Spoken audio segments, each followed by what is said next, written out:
Hey, thanks for coming by my window to talk to me about culturism and rights. Rights and culturism often do not go together.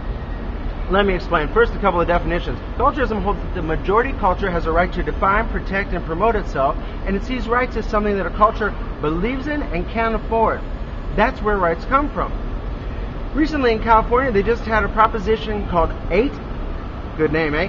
And this would outlaw gay marriage. Personally, I would have voted against it, but I never, as a culturist, would go to the courts to try to override the will of the majority.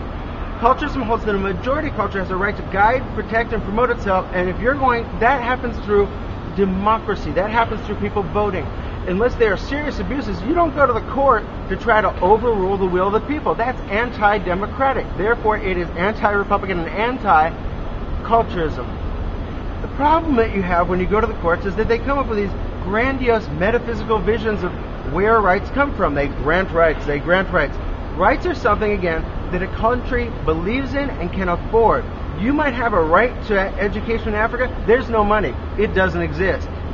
If the court just says we find these things and we grant them, they might grant unaffordable things. That might make the country unstable. A culture and rights can only exist where the economy is strong. You can't be granting every person shall get this regardless of the ability of the state to afford it and then have people sue because they didn't get their rights, court-given rights. That is not a sustainable formula culturalistically.